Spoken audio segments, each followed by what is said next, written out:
All right. Well, I know some attendees are just starting to come in. Great. Keaton, welcome from Canada. Denise. All right. We actually have attendees, Katie. This is great. It's not just going to be us. Hey, Keaton. So Keaton and everybody, this is the type of webinar where we can't see you, but we can interact at least via chat. And please continue to use the chat, and we'll do our best as we go along to address questions or comments that you have. I know everybody's just coming in right now. We'll give them a few minutes, but if you haven't met or had the chance to get to know Katie Ludwig from GFOA, Katie, this is so awesome to get a chance to do a presentation together. Thanks for being here. Yes, no, I'm super excited. Again, when we first talked about this, and it was like all you had to do was tell me Star Wars and budgeting, and it's like I'm there. That's all you need to say. Star Wars and budgeting was our inspiration, our jumping off point. I'm wearing my SpaceX hoodie today in honor of May the 4th. Yes. Star Wars. Love it. Love it.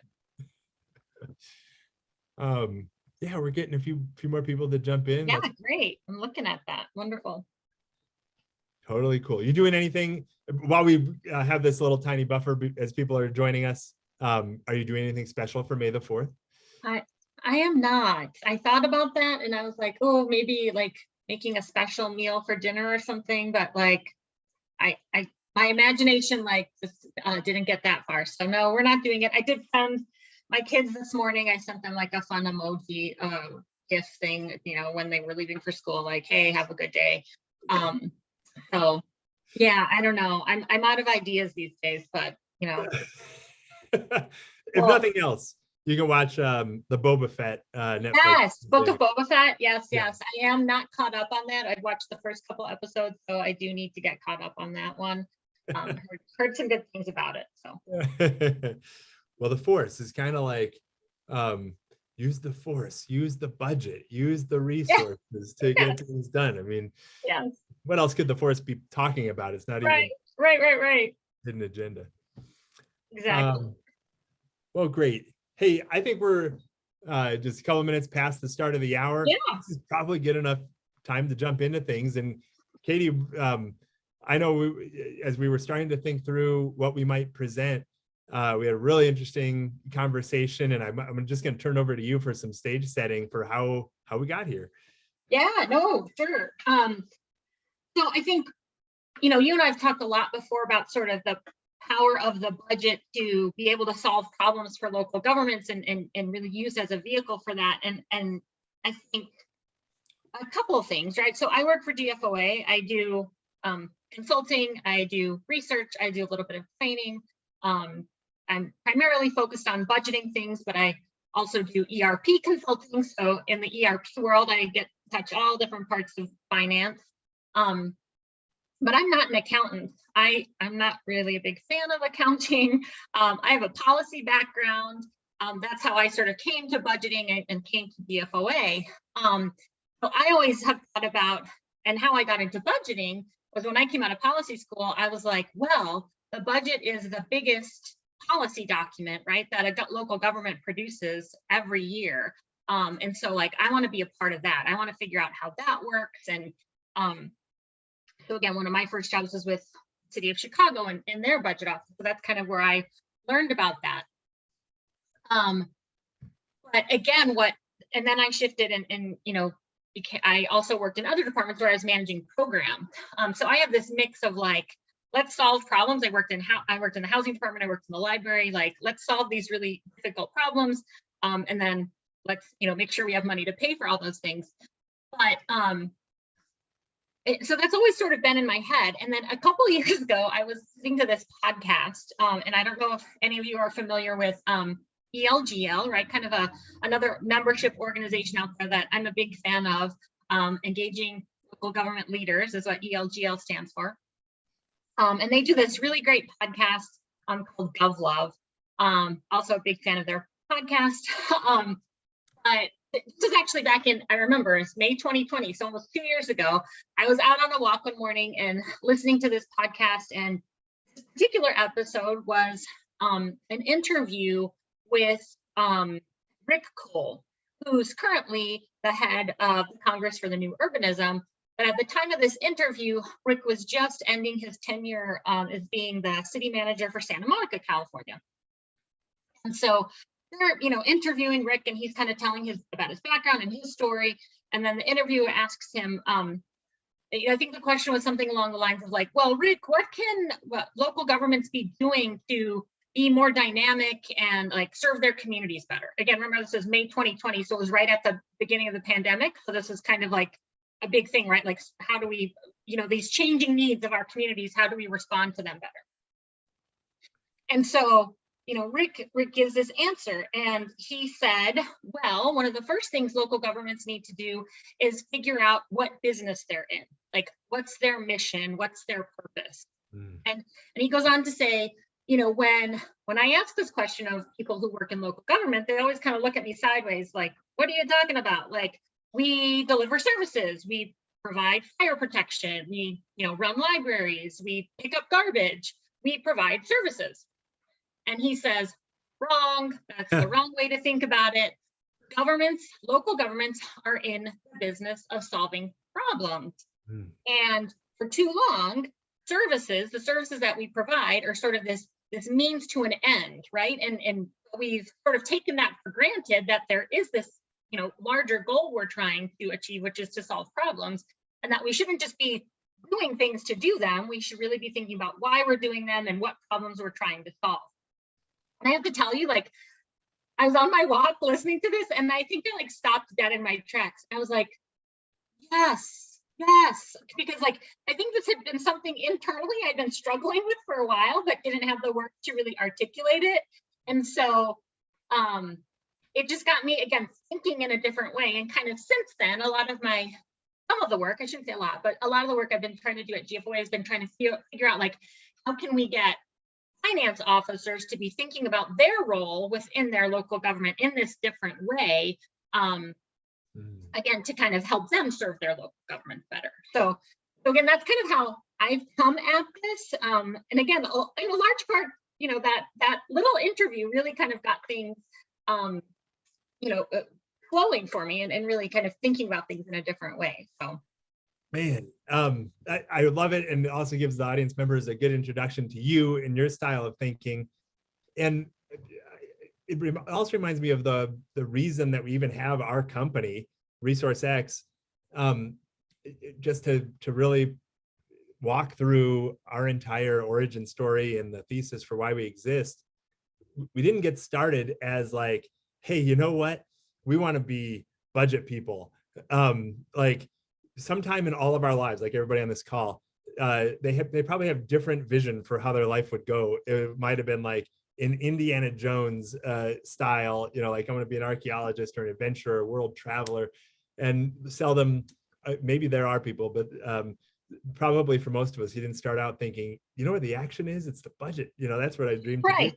And yet we're all here. And yeah, that's how we ended up. But, for ResourceX, we're the kind of people who we work for and who work in the company. We started with the thought of there are these incredibly interesting, sometimes tragic problems in our world, and we are interested in making a difference there. So how do you go about doing that? If you take the opioid epidemic or reimagining public safety, like, one could imagine, I'm going to go and become a professional in that field.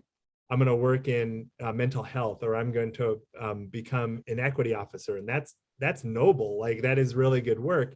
But then the only perhaps downside is you're committed to that path. You're going to work on that particular problem. And you start to think about like, well, but there are many different problems that we're excited about working on. And some might be like smart cities. Where are we going with that? And some might be better infrastructure. We have bridges falling down. How do you work on that piece? And you start to think through, like, if you really want to make a difference on societal level problems, and many of them one of the most interesting places to work is local government, because local governments are uniquely invented to try to tackle that society, that miniature community's little problems, however big or small your city or county or region might be. So that became interesting, like more so than any private sector business, more so than any nonprofit, local government is really well positioned where all human beings exist, to try to improve the lives of that community. And then you say, well, so what's holding local government back from just like tackling all these problems?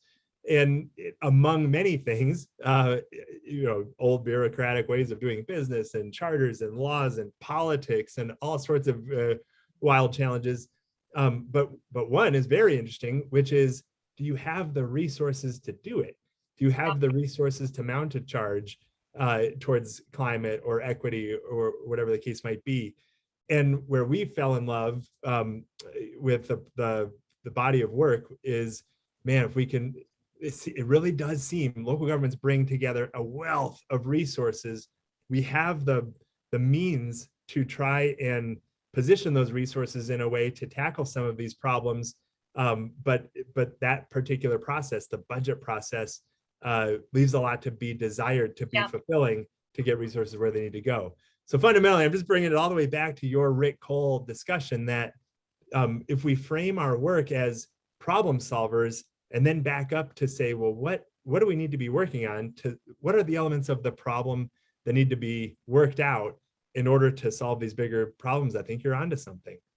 Yeah, and I think, again, one of the reasons like we enjoy working with you and all of ResourceX is really that,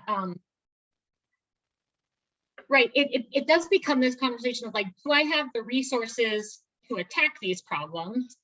And then do I have a process in place? You were kind of getting at this, right? Do I have a process in place that allows me to use those, to allocate those resources in a way that I really am getting at those problems, right? That I've, how are we talking about those? How are those problems? How are we making decisions about those problems? And again, part of what we're doing, we have this initiative, right, that I know, Chris, you're very familiar with, but for everybody else, we're sort of undertaking this research initiative called Rethinking Budgeting, where we're getting at a lot of these tough questions. Where like local governments today are faced with a ton of really tough issues, tough problems, all the things you recommended and add to the list, like homelessness and I mean, we could go on and on, right? But the point is our traditional budget process, right? Annual incremental changes around the margins really isn't up to the task of sort of dealing with those tough problems and figuring out how do we get resources where those are needed, right? To where we can make a difference to those things. And so, yeah, we're doing research to say, what can we change about the current process? What needs to be tweaked? Is this a major overhaul? Is this little changes to the process? But one of the things that I'm super interested in is like moving away from this idea of just a traditional line item budget, right? Where you've got, I was looking through a budget recently, and there were like line items that were like postage and supplies and office conveniences and rental equipment. And it's sort of like, okay, what does any of these individual line items have to do with the bigger picture of like, how are we going to fix homelessness in our community? Or how are we addressing climate change, right? And if we're talking at big, about these big problems, but then our budget is all laid out in terms of like salary lines and non-personnel budgets and all these really detailed things, it's just hard to have make meaningful resource allocations when your budget's broken down in these sort of not meaningful decision units. So you're telling me you can't make the connection between postage and homelessness? Is that it's not obvious to you? Yeah. I think I need to be a Jedi mind reader. Exactly. Well, Katie, I'd love to share some stories of maybe where you've seen some of this work.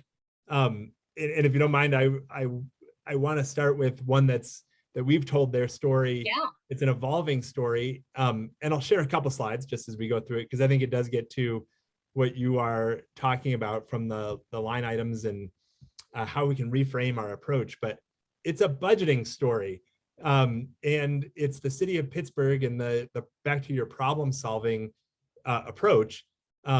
Here's the city of Pittsburgh, and when the phone rang or the Zoom call came in, the problem that they were facing was this city has big ambitions for tackling resilience, climate, and equity issues. And yet, as they were starting to have an identity crisis, essentially, what was going on is, for all of their ambition and vision and what they want to do in the city, when it came back to the budget, was this defeating, not so ambitious feeling of like, well, we don't have the resources to go after the goals that we are very interested in pursuing. And this is in the middle of pandemic, right? So the budget office has its handfuls on defining the problem to begin with. Like, how are we going to even balance the budget for the normal services that we're providing, let alone try to tackle future outlook on climate and resiliency and adaptation and so on. As they told the story, they had just done some work in collaboration with Bloomberg's American Climate Challenge Cities program. It was an effort to, again, energize organizations and communities, leadership teams, mayors, around creating climate action plans and what you could do there. So they went forth and they created this beautiful, here's our climate action plan. It is filled with initiatives that would truly make a difference, and infrastructure changes in ways that they're looking at. Pittsburgh's very hilly, many hills. I mean, and so with increased storms, there's that kind of risk and threat, which will cost the city more down the road. Anyway, so they have this giant list of initiatives, but they come back to the budget, and the budget process itself was one where it's like, well, our goal is to balance the budget. It really feels like all of our budget is accounted for right now. It's spoken for already. So what are we supposed to do? In their work, they happen to have some budgeteers who were like-minded, Katie, who are open to reframing.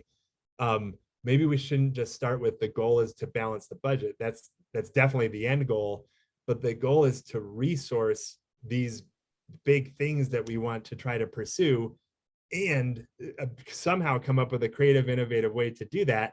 And at the end of the day, we still have to balance the budget. So the reframe as a problem solver was starting with, is it acceptable in our community in Pittsburgh that we are just going to say it's hard enough to balance the budget, and to address these larger issues is unaffordable? We just can't do it.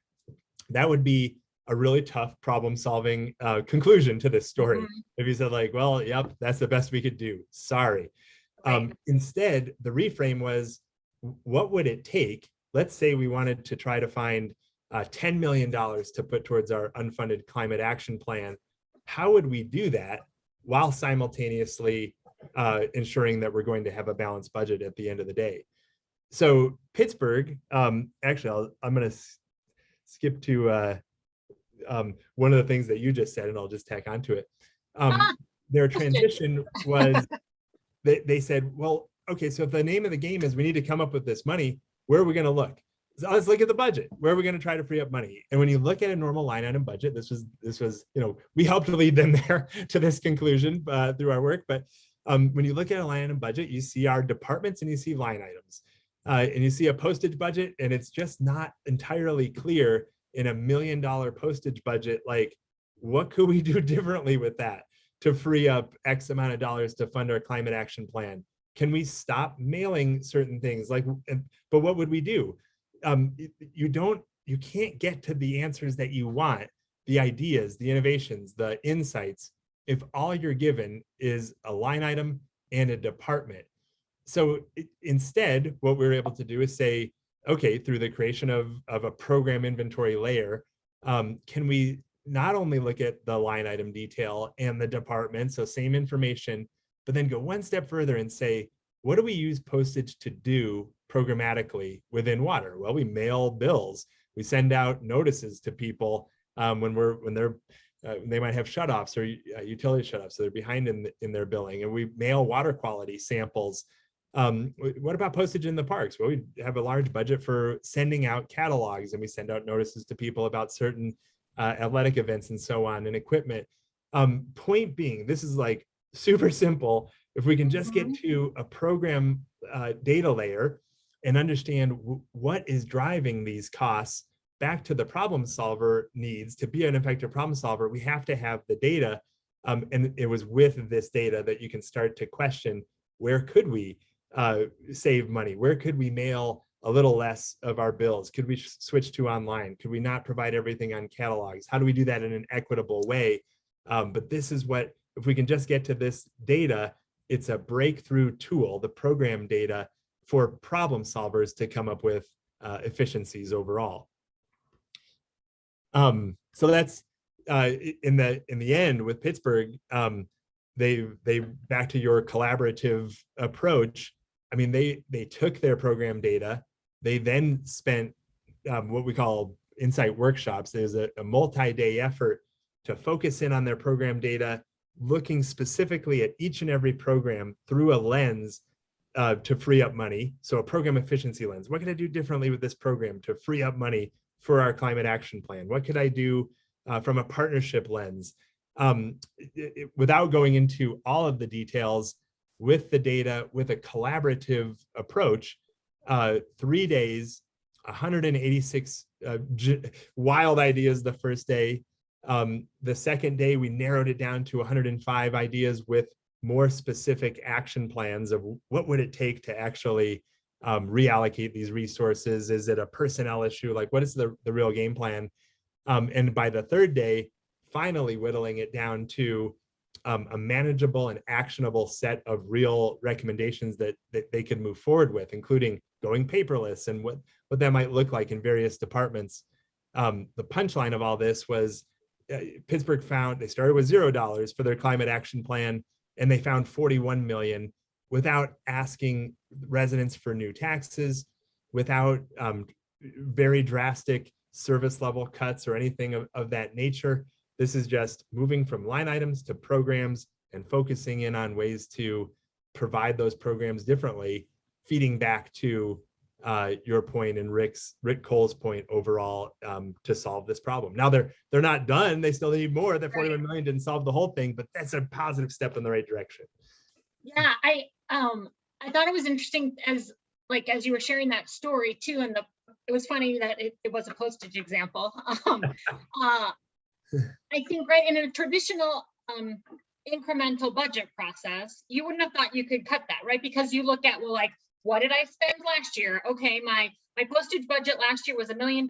Well, what did I spend last year? Oh, I spent 950,000. I spent almost all of it, or I spent all of it. So can't cut that because we need it, right? Like, the instinct is to cut where you can spend your money, right? Use it or lose it. That whole kind of attitude in budgeting. And so I think, when you bring in this added layer, it just adds a different, it brings a different point of view to the conversation and allows you to have, again, it takes the conversation in a different place, because now it's just, you're not just talking about like, well, we spent it last year, so we need it this year. It's like, but why, right? To me, it's also, it got me thinking about root cause analysis and like really getting at like, why are we spending this money on what we're spending? And I do think it's interesting.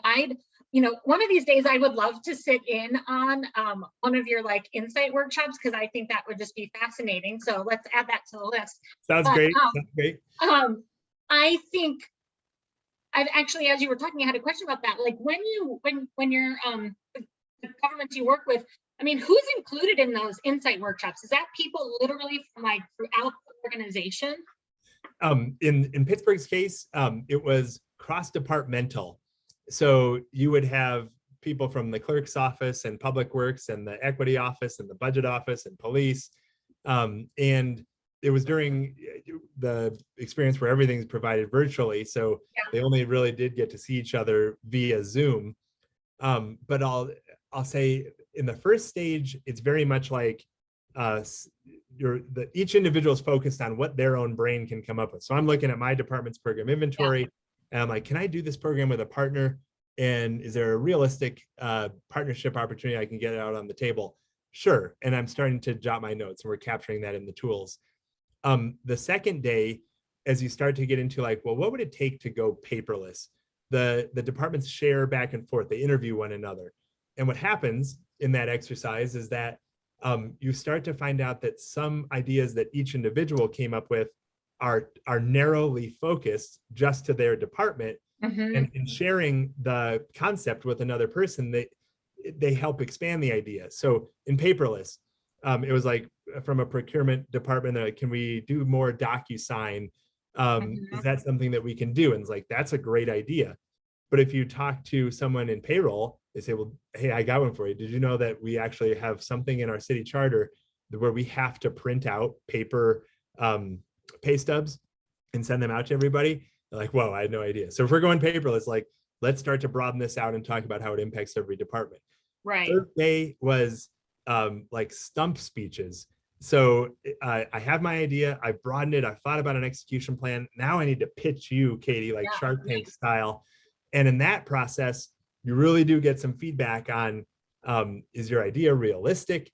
Is there some major heartburn about this concept overall? Something happens in the Shark Tank where you start to understand this one really has merit, like paperless did in their case. And they also had robo mowing. They're like, can we get some autonomous mowers out there and cut back on some of the overgrowth that's causing upheaval in the land? And people were like, well, we're a little less bullish on robo mowing, but that's okay. Yeah. Funny. Yeah, no, I mean, that's, again, it's really interesting to me. And again, I love to hear about all these examples about how, again, just adding that extra layer of that program information can really just take the conversation in a different place. And then again, really gets people just thinking about things in a different way. And I guess the thing that it brings to mind for me too is an example I know that you're familiar with is another one of your clients and who I've worked with is at the city of Duluth, excuse me, Duluth, Minnesota.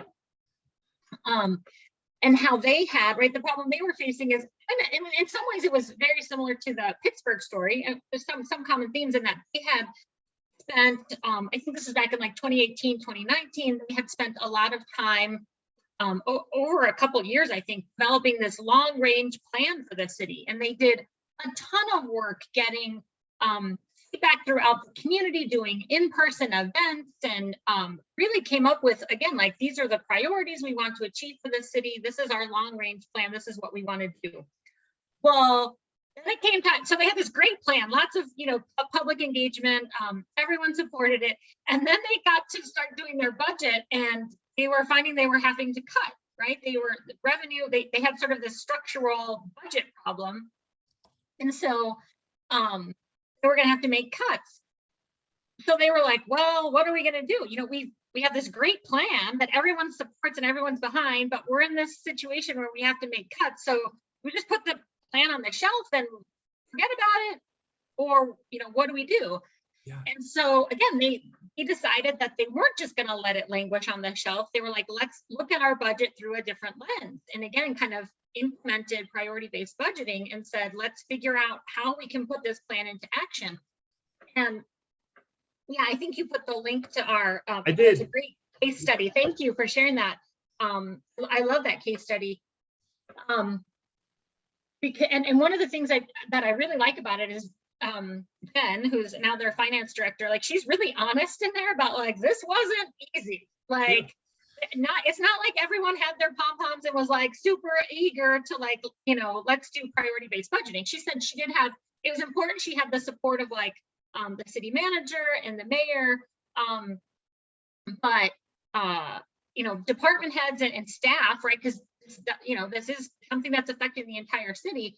She said there were, I think if I'm remembering correctly, she said there were about a third of people who were sort of like lukewarm about it. A third of people were super engaged, and then there were a third of people who were like not at all interested. And eventually everybody got on board with it, but it took effort, it took time, and she really had to kind of sell the idea to a lot of people and show them the benefits it was going to bring. But they were able to make changes to their budget and implement, initiatives that were outlined in that long-term plan. I think like kind of looking at, if I remember correctly, one of the things they did was kind of with the library, they found other sources of funding, working with the library foundation and kind of supplementing funds that way. And just again, thinking differently about how are we going to achieve those goals, right? And some of that might not be, I think the other thing about when we start to look at, again, program-based budgeting, priority-based budgeting, we start to not just think about how much am I going to spend, right? The focus becomes more on sort of what are we going to achieve? Yeah. And maybe that means, and this is sort of another thing that we've worked on together, and I know you and my colleague Shane have worked on together, is this idea of like government as a network, and who else do I need to bring to the table that maybe on my own as a local government, I'm not going to be able to solve homelessness, right? Maybe I need to bring another partner to the table. And I think that's what we found in Duluth. They were able to bring, okay, let's bring our library foundation to the table. Let's bring other partners to the table to see how we can accomplish these things. And again, I think they've stuck with it. I think they did it for 1 year and have continued with doing this priority-based budgeting. And I think it's interesting, and in some ways, the value of doing priority-based budgeting, program-based budgeting, is often in times when you're having to make cuts. I think, because I think otherwise, if you're in a cutback position, right? Everywhere I've ever worked where I've had to make cuts, it's like everybody's got to cut 10% across the board, or 5% across, whatever, you're given some sort of target. And that's not strategic at all, right? That's just sort of like willy-nilly, like, well, forget about our goals, forget about what we're trying to achieve, like, we just need to make cuts. But I think if you're thinking about this more strategically, you're thinking about it with programs and priorities and outcomes, then you're able to sort of be like, well, yeah, maybe we're not going to cut this area. Maybe we can cut this, we're going to cut this area because it's a lower priority, or there's a different way to provide that service. So, yeah, I just think, again, the power it gives us to really think about things in a different way, is just really impactful. Katie, one of the things that you just said, I think we've thought a lot about. So when we started to do priority-based budgeting in the earliest days, it was we needed to invent a tool that was useful during the Great Recession, when it appeared that large budget reductions were going to have to take place, and our go-to solutions, like across the board cuts, there's just an intuitive feeling like that is one way we can do it, but Yeah. What is there any other way? Is there any other way that we might be able to do this? And so priority-based budgeting was initially, its utility was framing reduction choices in a way that you're causing the least amount of harm. And we needed a prioritization framework to do that. Yeah. To say, what are the things that we do that have the greatest impact, and what are the things that we are doing that, while they're still having a great impact, are more palatable choices when nothing is palatable, versus asking the community for more money, or cutting a service that is of a higher priority overall. And what that got us to thinking about was, man, this is the environment that we're in the Great Recession. You fast forward to times of more abundance, so to speak, when no one's really cutting, and what we found was it's the same situation. Start with a premise of how much your community actually needs to end homelessness. If you were really ambitious and you're going to be one of the cities who's on a race to zero carbon footprint, you can reset the boundary of the problem you're trying to solve to say, it's not just, do we have enough money to afford what we know we're providing, but how do we get enough money to afford what we should be providing? Right. And then you realize we're always in this scarcity type of mindset. And we have to constantly be thinking about ways to fuel, collect, generate resources to fund those very expensive, lofty goals in the future. And to not do that is giving up.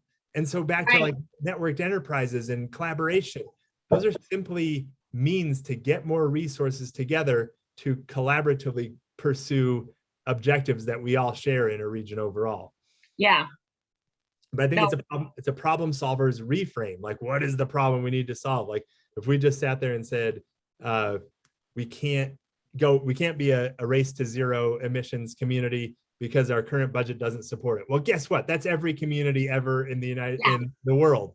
Right. So if you're going to solve that problem, you have to start thinking creatively about other ways to resource it. Right. Oh, go ahead. No, go ahead. I was going to transition to, we've seen two great examples, Duluth and Pittsburgh, of like what this starts to look like when we reframe from a problem solver's lens.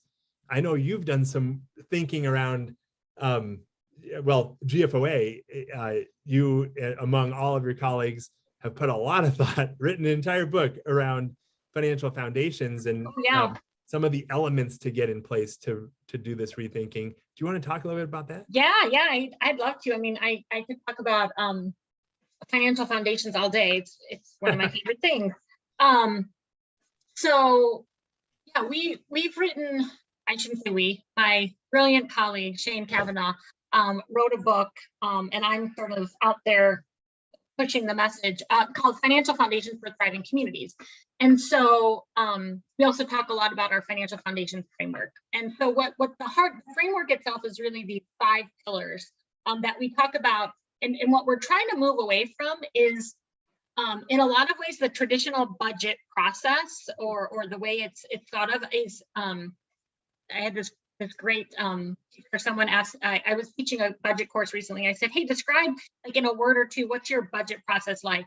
And someone said, oh, wild, wild west. And I was like, that's a great way. I think a lot of people can relate to that, right? Like it's people fighting for their own resources and they're sort of staking their own claim to, this is my money. And, it's very, it's not collaborative. It's kind of adversarial. And again, you got to like, get your money while you can, right?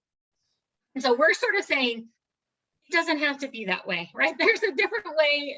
There's a better model for this, and it's a much more collaborative way of approaching things. And it's really based on. There's a great economist. She was Eleanor Ostrom. Dr. Eleanor Ostrom was her name. She was the first woman to win the Nobel Prize in economics. So shout out to Dr. Ostrom. She came up. Right, she sort of did a lot of research on common pool resource theory and developed great ways for managing,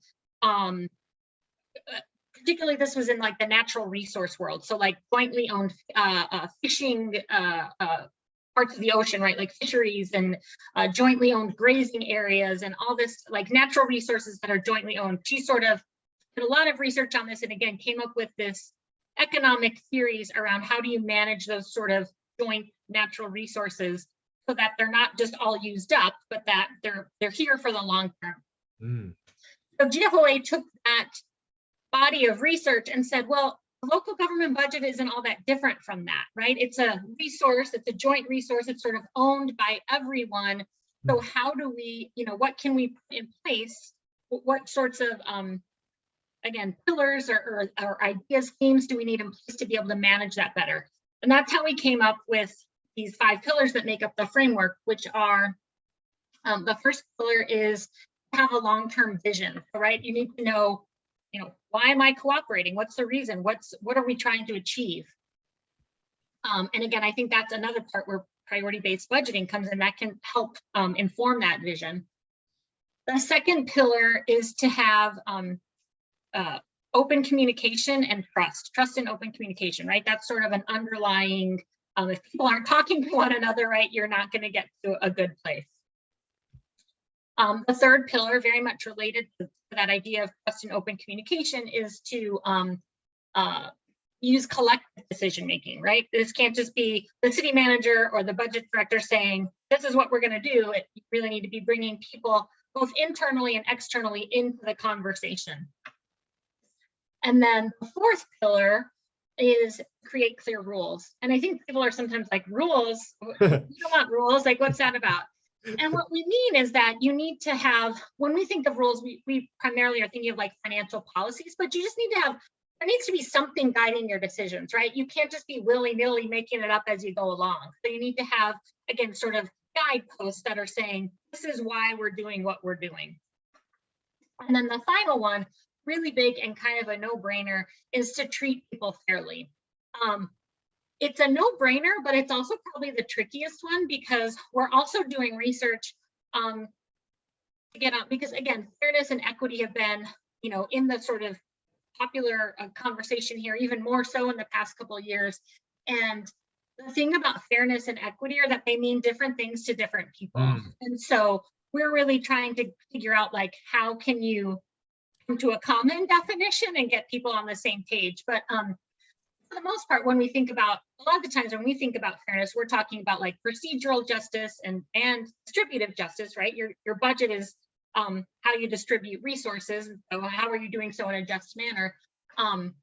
But again, those are sort of those 5 pillars, and we're trying to get, this is not, a lot of finance and budget people are like, yeah, I deal with dollars and cents. And like, now you're wanting me to deal with like, things that's not, this isn't dollars and cents, but this is the hard part of budgeting. I always often say like the balancing and figuring out the dollars and cents is the easy part. Like figuring out how to bring people together and get them to work together, that's the hard part. So again, through those 5 pillars in this framework, we've sort of outlined like, these are the things you need to have in place to help make that happen. And again, we've got our rethinking budgeting research is flowing out of the financial foundations work. We've got a rethinking revenue research project as well. We're rethinking public. We're doing a lot of rethinking. We're also, as part of that, we're rethinking the role of the finance officer and bringing in things like behavioral science to, how finance officers operate.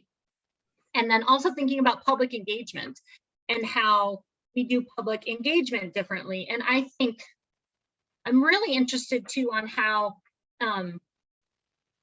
adopting a priority-based, program-based budget, you can have much more meaningful conversations with the public as well. I'm sure many of us have been to public budget hearings before. And my personal opinion is that like a public budget hearing is probably the exact, like, that is not public engagement in my opinion. That's sort of like just, it's a complain fest and people just get up to their mic and it doesn't do anything to really like build trust or build collaboration. If anything, it feeds that adversarial kind of spirit. And I do think if we're utilizing, again, bringing this program lens and looking at what our priorities really are, again, you're able to have much more meaningful conversations with the public about what we're doing as a local government, what we're funding. Again, sorry, I could talk all day about this, but I'm gonna pause for a second. This is great. The Financial Foundation's pillars, if you haven't read it, not you, Katie, but everybody on the line here, these are, GFOA is establishing the things that really can help make your budget process work a lot more effectively. And the area, back to the common resource theory that she had described, and also areas where if you feel like your organization is not excelling in that area, it's pointing you to an area that can use some work, which is going to be great. And public engagement is an area that needs some work. I think GFOA is documenting the trust in government in general is suffering, maybe at one of the lower points that we've all experienced in recent times. And so given that type of problem, we have our traditional methods, and the public hearing, as you described, is one way to go about it. I know back to Duluth's example, the team showed up where residents were getting together, whether it's at a farmer's market, places like that. I think that's documented in the story as well. And it just needs some work. That's an area where, what can we do to really help our residents understand that the local government is trying to be mindful of understanding the priorities of the community, inviting feedback and discussion around what should we be focused on with the resources we have. Right. and then opening up a discussion around how should we fund one thing versus another. And these are the real trade-offs that we're considering. Yeah, we have again, part of our Rethinking Budgeting initiative, we have a great paper out on sort of the importance of defining the problems, right? We were talking about problem solving. But right, we often just jump into the problem solving part before we like really define what the problem is. And I think that's a great place where you can be engaging with your community, right? Like the people who live in your community are often the ones who understand the problem the best, and like can understand all dimensions of it, can understand, you know, what's driving it. And so like getting their feedback, like to me, talking with a group of people at a community meeting about what problems they're having and why they think those problems are occurring is much more meaningful. And might be much more interested in participating in that conversation than like getting yelled at on a Tuesday night from someone who has the microphone for 3 minutes. You know, like let's use our time in a different way. That's a little bit more productive. But yeah, I saw I can definitely find the link to the finding the problem paper and share that. That's great. Yeah, thanks, Karen. Thanks, Katie. On GFOA's website, if you Googled rethinking budgeting GFOA, you're likely to have a direct hit. And if not, you'll be close to it with the links that come up.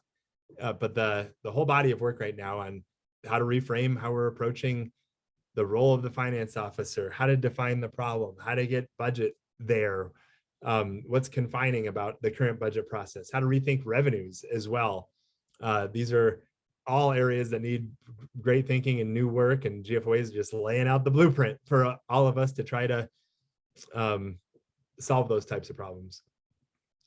Thanks for sharing that, and thanks, Brad. I did want to share, so City of Flagstaff, Arizona is one more community that I would encourage people to take a look at. And from the perspective of the problem solver, Katie mentioned having a long-term vision. Flagstaff has definitely, the cover of their budget book is around reducing their carbon footprint and carbon neutrality. So they've spent a lot of time thinking through how this can happen, how other results in their community, like creating strong neighborhoods, feed into their carbon neutrality plan overall. And the connection to this webinar is, so what did the budget office do about it? And if you go to Flagstaff's recommended budget, this is all published within the last 2 weeks. They took a climate lens, given their carbon neutrality plan, which is just like Pittsburgh's climate action plan, but it's really well done with metrics for how they believe they're going to achieve their goal overall. And now they're trying to find out how do they push budget requests in this direction. So what I'm demonstrating on the screen, these were measurable budget requests that came through in the priority-based budgeting process this year in the development of budget proposals that came on the table, which proposals aligned and advanced their carbon neutrality plan, and ultimately how much they're pouring into those investments by target area. One of the consequences or the requirements of being able to fund their plan to such a level was very much like the Pittsburgh story. As budget proposals were coming forward, they had a lens. They literally scored budget proposals according to those target areas, so that the city and the city manager and the department heads and council could distinguish, just like you do in priority-based budgeting at the program level, which proposals were most in line with their objectives. What you're looking at is the quartile alignment. For those of you who are new to priority-based budgeting, a quick crash course that is in the Duluth document that we shared, the case study, but you create that program inventory by department. You allocate your budget to those programs, so you can now not just talk from a line item perspective, but now you're from a programmatic perspective. Programs are scored relative to all of your outcomes that you're trying to achieve, including things like climate and sustainability, but not limited to them. So you'll have all of your competing priorities: a safe community, economic vitality, transportation, equity, and other things that make programs important like the degree to which something is mandated, or the degree to which a program pays for itself through grants. The culmination of all that is every program gets a composite score, and you can rank them that way. So you end up with, we divide it up into 4 quartiles. You can see evidence of this in other priority-based budgeting practitioners. And that's what you're looking at on the screen. This is total, this is the budget development process. From the dark green line is what was requested from departments. And you can see that is a large number in most cases. The light green bar is representing what made it through to the budget recommendations. And so to communicate this to council, to communicate it, this is a public meeting, you can see that the vast majority of budget recommendations were at the quartile 1 and quartile 2 level, meaning these are recommendations impacting programs that have the greatest degree of influence on the outcomes they're trying to achieve. This is where their carbon neutrality plan program recommendations came into play. They still have some in quartile 3 and very little in quartile 4. This is also suggesting that the culture in Flagstaff is becoming more aligned with which budget proposals are going to get accepted, which ones are the most aligned with what our community is trying to achieve. In the tools themselves, this is what I know several communities are considering how budget development might take place. But they have their current budget, the requests coming through, and what they're beginning to approve. And it's pretty neat to be able to see the difference between approved and requested. Again, blue bar is quartile 1, green bar is quartile 2. So you're seeing more blue bar being approved as compared to what was requested overall. And that's for every budget proposal that came forth. So we're excited to see this in action. Back to government as a problem solver, here's Flagstaff saying they didn't start with, hey, our budget's looking, and it's not entirely flat. We have a little bit more money. Go forth and give us proposals until we can't fund it anymore. Instead, they're starting with, what's our goal? Our goal is carbon neutrality. What's our plan? Here are all of the target areas that we need to be able to fund. How do we weave that into the budget development process and prioritize budget proposals that have a direct impact on the plan we're trying to achieve, and simultaneously reallocate resources from other areas of the organization to fund that plan?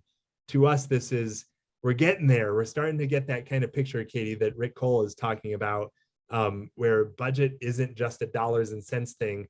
Budget is getting the resources where they need to be to fund this incredible community goal. That's very needed.